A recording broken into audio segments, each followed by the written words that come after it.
Easy bike চুরি করে নিয়ে যাওয়ার সময় পল্লীমঙ্গল বাজারে জনতার হাতে ধরা পড়ে ইমন ওরফে ইমন ডাকু।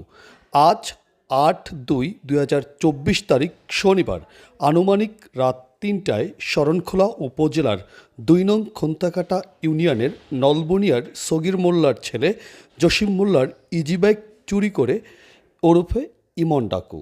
স্থানীয় জনসাধারণ বলেন, ইমন ওরফে ইমন ডাকু এর আগেও ইজি বাইকের ব্যাটারি চুরি করে ধরা পড়ে।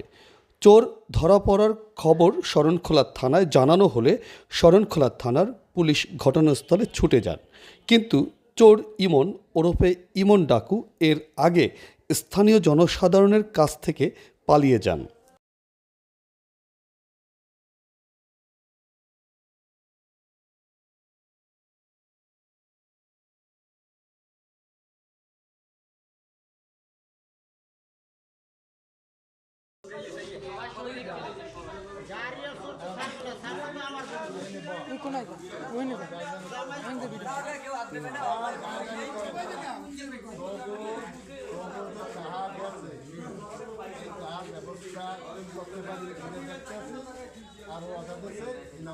জীবনে